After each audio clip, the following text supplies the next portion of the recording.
waaw ginnaaw bi ma leen nuyoo di nuyu waa groupe SM Info International ak waa Sénégal Info di nuyu panel yi nga xamante ni information mi ngi fay jàll maa ngi leen di nuyu yéen ñëpp di leen ziar di nuyu aussi tamit am na ko doon wax naa Alihima aussi tamit information mi ngi fay jàll kon maa ngi nuyu waa groupe Alihima ñëpp di leen ziar waaw di wax ni commandement force terrestre bu Ukraine. moom nee na Russie ville dëkk bi di Soudza Russie daf leen tiim ak ay drone kamikaze ak ay bombe aérien Soudza nag waa Ukraine ñoom ñoo ko yore actuellement nii pour fàttali Soudza mi ngi bokk ci région bu Kursk mooy fii ukrainien yi duggoon fan yi mais daal si gàttal daal moom Alexandre Pafiluk moom daal loolu la déclaré ne daal Russie li mu leen sonal côté boobu daal mooy bombe aérien ak drone kamikaze yi neen daal Russie yooyu rek lay utiliser di leen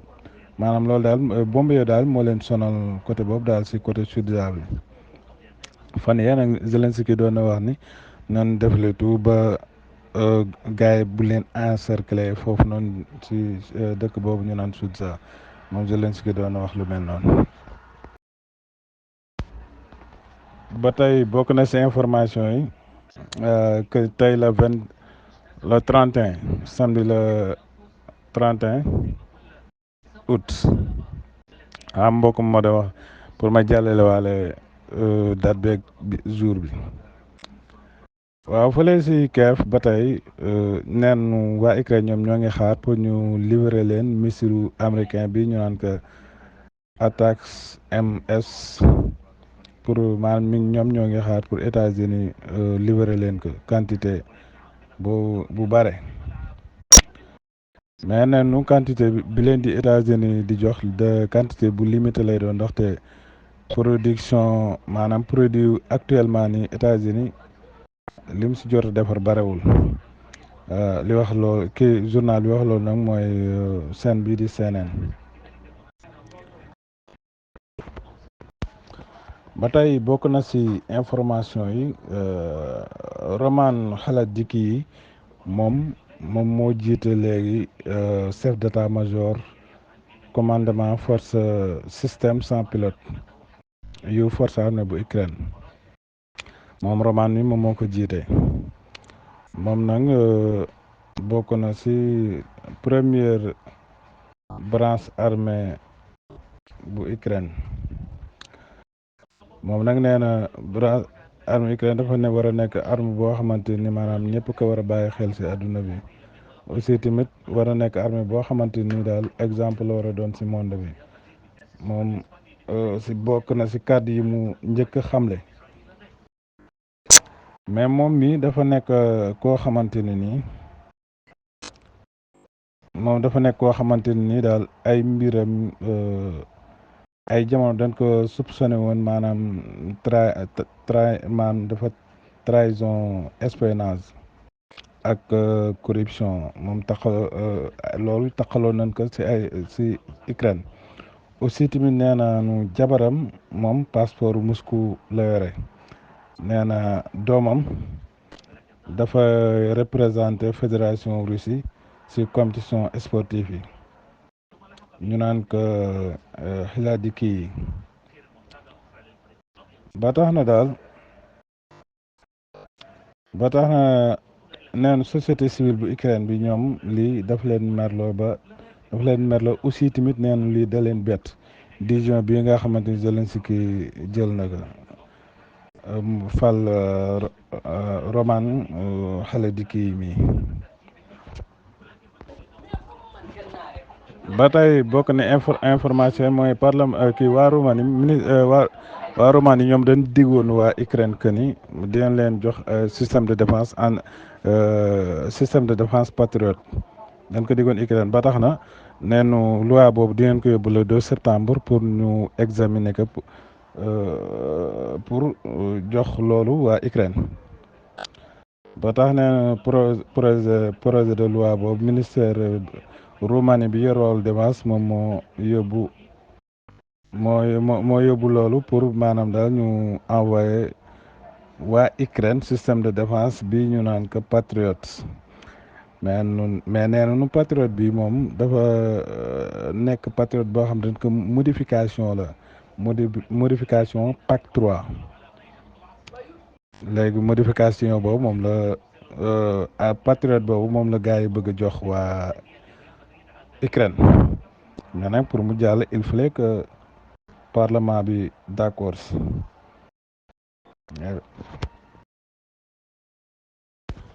ba tey bokk na si information mooy que ni Pays-Bas ñoom dañ ni actuellement dañu war a jox Ukraine 28 véhicules tout terrain ba tax na ministre Irlande bi yor wàllu défense ñu naan que Ruben Brekelmans moom moo déclaré loolu samedi comme tey si réseau bi di X ñu naan que ex Twitter si la ko ministère bi xamle ba tax na moom ministère bi nee na Ukraine dafa bëgg d'urgence ñoom seen aide bi lan moo tax kon ñoom waa Pays-Bas waruñu leen transférer 28 véhicules tout terrain yooyu ba tax na daal moom ministère bi nee na formation soldats yu ukrainiens yi ñoom actuellement ni commencé nañu di ba tey bokk na si information xam nga am na yenn munitions yoo xamante ni ñoom force yu ukrainiens yi balaa ñu leen koy jox il fallait que ñu former leen véhicules looloo tax ministère bi na actuellement nii nee na tout terrain formation bi ñoom ñoo ngi ko commencé ba tax commencé nañ ko mais daal si li mu wax daal nee na d'urgence la Ukraine soxla ñu naan que oto moom moo déclaré tout terrain yooyu mooy oto yi ngeen di gis nii si réseau bi di X ñu naan ko ex Twitter si la ko ministère bi xamle ba tax na moom ministère bi nee na Ukraine dafa bëgg d'urgence ñoom seen aide bi lan moo tax kon ñoom waa Pays-Bas waruñu leen transférer 28 véhicules tout terrain yooyu ba tax na daal moom ministère bi nee na formation soldats yu ukrainiens yi ñoom actuellement ni commencé nañu di maanaam daal xam nga am na yenn munitions yoo xamante ni force yu ukrainiens yi balaa ñu leen koy jox il fallait que ñu former leen looloo tax ministère bi na actuellement nii nee na formation bi ñoom ñoo ngi ko commencé nañ ko mais daal si li mu wax daal nee na d'urgence la Ukraine soxla oto yooyu tout terrain yooyu mooy oto yi ngeen di gis nii ba tey bokk na si information mooy que ni Pays-Bas ñoom dañ ni actuellement dañu war a jox Ukraine 28 véhicules tout terrain ba tax na ministre Irlande bi yor wàllu défense ñu naan que Ruben Brekelmans moom moo déclaré loolu samedi comme tey si réseau bi di X ñu naan ko ex Twitter si la ko ministère bi xamle ba tax na moom ministère bi nee na Ukraine dafa bëgg d'urgence ñoom seen aide bi lan moo tax kon ñoom waa Pays-Bas waruñu leen transférer 28 véhicules tout terrain yooyu ba tax na daal moom ministère bi nee na formation soldats yu ukrainiens yi ñoom actuellement ni commencé nañu di maanaam daal xam nga am na yenn munitions yoo xamante ni force yu ukrainiens yi balaa ñu leen koy jox il fallait que ñu former leen looloo tax ministère bi na actuellement nii nee na formation bi ñoom ñoo ngi ko commencé nañ ko mais daal si li mu wax daal nee na d'urgence la Ukraine soxla oto yooyu tout terrain yooyu mooy oto yi ngeen di gis nii. ba tey bokk na si information yi moom bokk na si information Kremlin ñoom dañ déclaré ni nee na ñoom am nu inquiétude pour Vladimir Poutine dem bi mu war a dem Mongolie mais dëkk bi ñu réew mi ñu naan Mongolie moom si kii la bokk CPI la bokk te bu ñu fàttali ko Poutine dañ ko defoon mandat d'arrêt international mois de mars 2023 léegi nag Poutine dafa war a def benn visite boo xamante ni le 3 septembre biir Mongolie Mongolie nag moom comme ni ñu ko waxee pays la boo xamante ni dafa bokk ci CPI neen c'est la première fois Poutine di voyager ci dëkk boo xamante ne ni dafa bokk ci CPI mais ñoom waa Kremlin neen ñoom amuñu benn inquiétude boo xamante maanaam amuñu benn njàqare quoi que ni bu demee foofu dinañ ko arrêté wala affaire yooyu loolu waa Kremlin xamle. ba tey bokk na ci information yi moom ministre de la défense bu Ukraine ñu naan ko Rostom Omerov moom dafa déclaré ni limogeage bu commandement armée de l'air ñu naan ko Mykola Oleshchuk nee na nekkul ni crash avion F-16 moo tax ñu dàq ko mais nekkul loolu moo tax ñu dàq mais leneen moo tax ñu dàq ko moom ministre de la défense bu Ukraine moo xam le lu mel noonu interview bi mu doon amal CNN le 30 août ci la xam ne loolu nee na dàq bi ñu ko dàq daal nekku ni ki ñu ray si F-16 moom moo tax ba léegi moom ministre de la défense bu Ukraine bi moom missile yooyu nga xamante ni doon nañ ko laajee États-Unis dafa am na quantité bu mu leen si joxoon mais ñoom Ukraine dañ doon laajaat beneen quantité mais actuellement ni États-Unis dafa bañ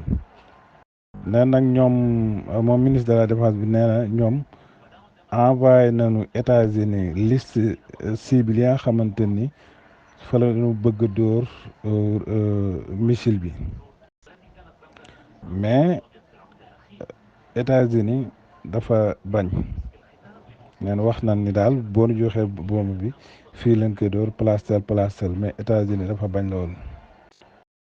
ndaxte neenu missile yi dañ koy denc pour au cas où leneen bu amee affaire yooyu quoi loolu leen États-Unis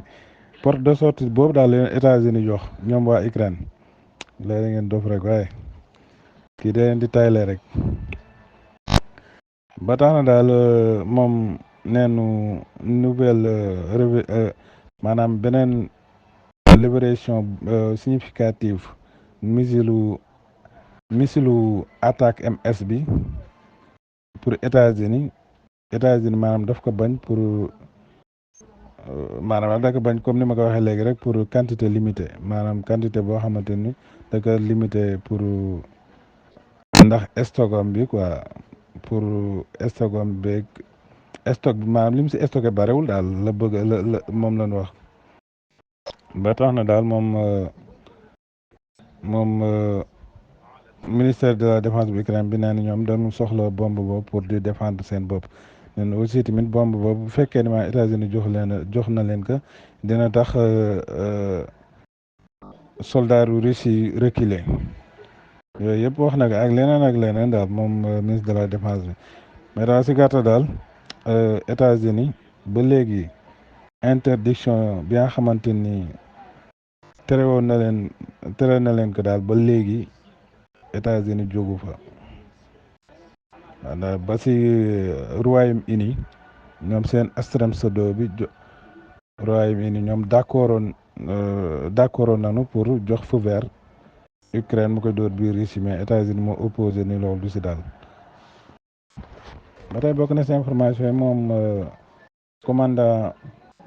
commandant bu force drone yu Ukraine moom dafa déclaré ni mësul gis vitesse bi waa Russie amee seen unité yi nekk côté Pokrovsk nee na seen perce bi dafa gaaw tellement que ba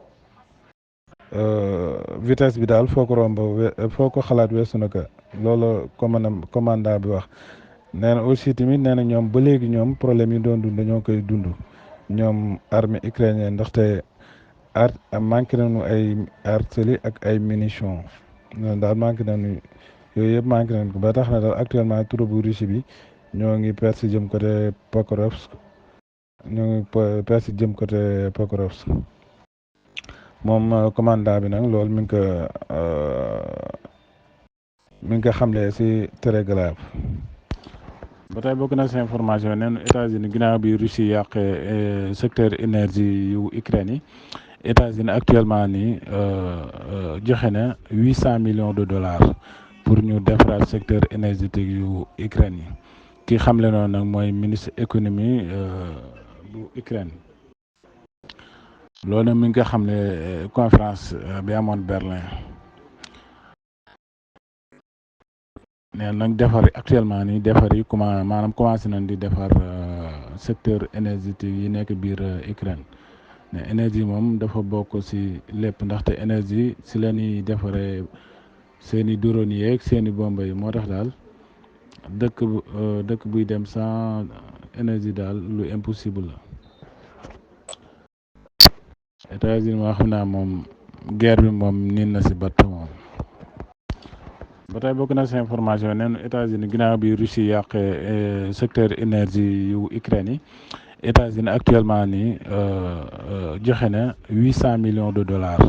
pour ñu defaraat secteur énergétique yu Ukraine yi ki xamle noonu nag mooy ministre économie bu Ukraine loolu nag mi ngi ko xamle conférence bi amoon Berlin. nee nañ defar actuellement nii defar yi commencé nañ di defar secteur énergétique yi nekk biir Ukraine ne énergie moom dafa bokk ci lépp ndaxte énergie ci la ñuy defaree seeni drone yeeg seeni bombe yi moo tax daal dëkk buy dem sans énergie daal lu impossible la. États-Unis moo xam naa moom guerre bi moom niin na ci batt moom. ba tey bokk na ci information mooy République tchèque ñoom duñ imposer benn tere boo xamante ni dinañ ko tere Ukraine pour muy utiliser seen armée seen matériel militaire moom la ki déclaré loolu nag mooy ministre tchèque bi yor wala affaires étrangères mais nee na nag pour wax dëgg rek armée point longue portée yi moom yooyu dafay poser problème stratégique loolu ba tax na daal nee na kiiwu longue portée ñoom duñ ko jox Ukraine mais daal seen yenn matériel yi ñoom duñu tere Ukraine di ko utiliser ci biir suufu Russie. ba tey bokk na ci information moom Sergey Lavrov dafa déclaré ni Vladimir Zelensky dafa attaqué région bu Kursk pour échanger ak Russie pour territoire yu Russie nangu ak moom li mu jot nangu biir Russie mais nee na ñoom loolu duñ ci mës a waxtaan ñoom waa Russie maanaam négocier suuf soo xamante ni Ukraine da ko jël biir Russie ak ñoom li ñu jot a jël nee na loolu duñu ko mas a négocier ñoom nee na Zelensky Zelensky dafa naïf daal dafa naïf le fait que maanaam loolu mu def yaakaar ni dana tax mu am ndam pour waxtaan négocier am entre Russie ba tax Russie bàyyi territoire yi mu joto nangu yëpp ci Ukraine loolu daal ku naïf moom moo koy xalaat. ba tey bokk na ci information moom chef de parti français bi ñu naan le Patriote moom Florian Philippot moom dafa déclaré ni dafa ni njiitu Telegram ñu naan ko Pavel Durov actuellement nii mën na nekk ni dundam mi ngi ci xottu gerte si biir France bi mu nekk neen l'homme politique bi loolu la wax si page su réseaux sociaux bi ñu naan ko ex Twitter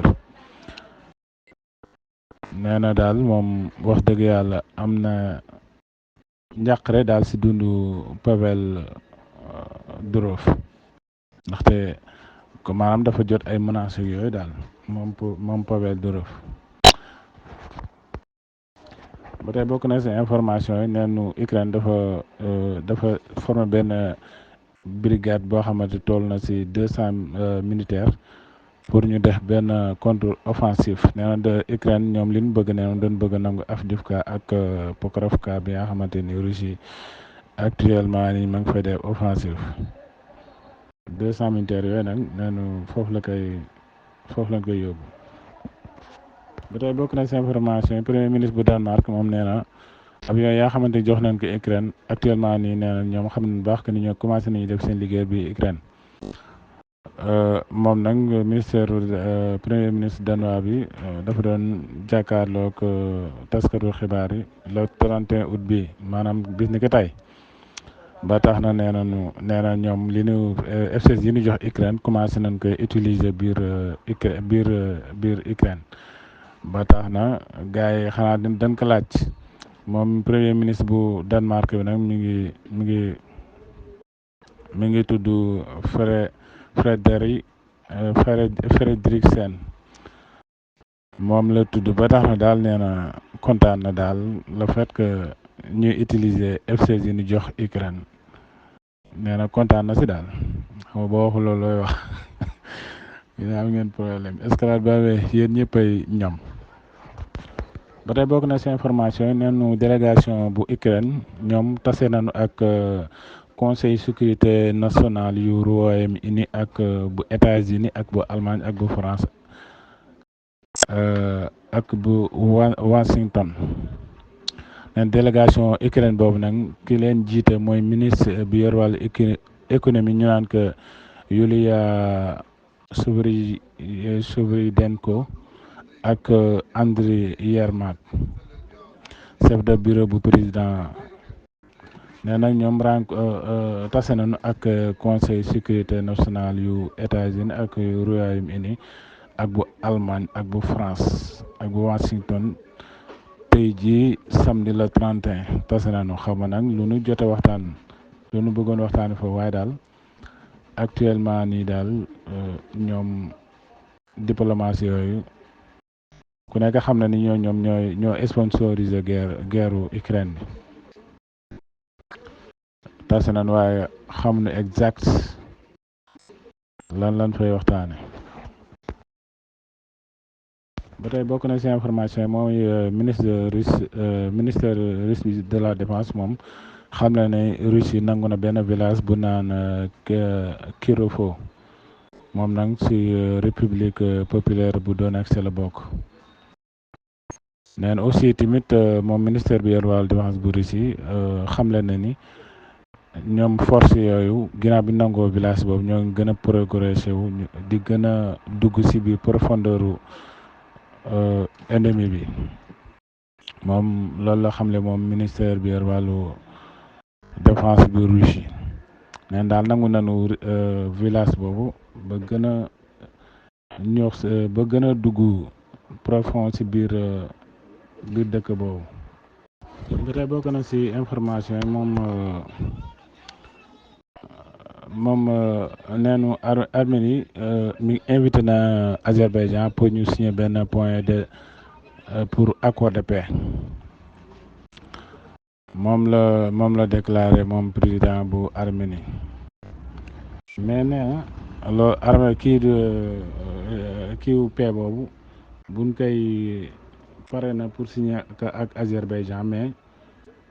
du dellu ginnaaw si maanaam du dellu ginnaaw si signature bi nga xamante ni defoon nañ ko en 2020 maanaam daal au Karabakh bi nga xamante ni waa Azerbaïdjan nangu nañ ko ñu daal pare na pour signer ñoom jàmm waaye pour loolu mais waa Azerbaïdjan daal dañuy d'accord que ni au Karabakh si Arménie la bokk. moom yaakaar naa waxtaan moom du fa am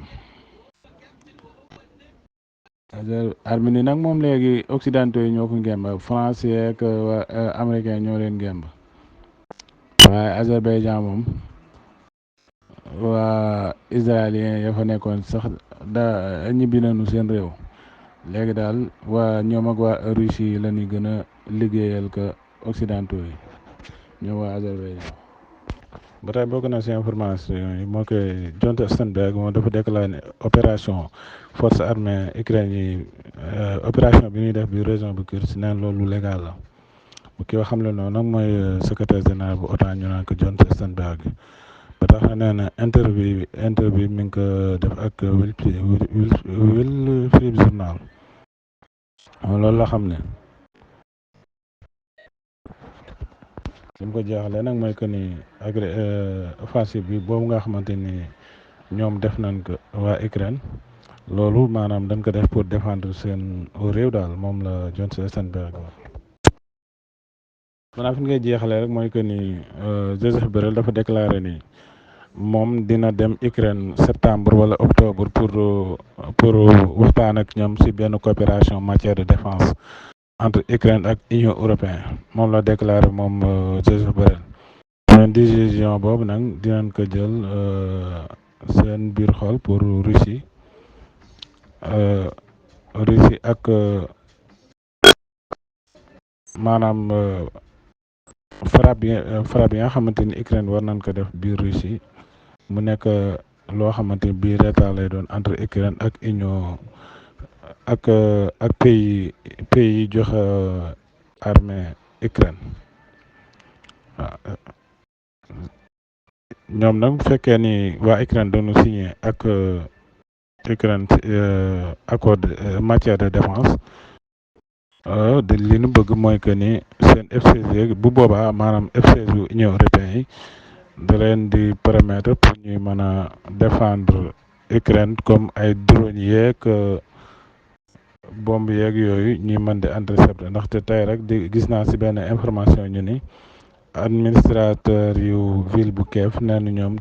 nee drone yi yu ñu ciblé woon Kiev yëpp wàccee nañ ko nee nañu drone yi nag ñoo ngi ñëw sax guddi maanaam drone yi lu ëpp guddi lay ñëw te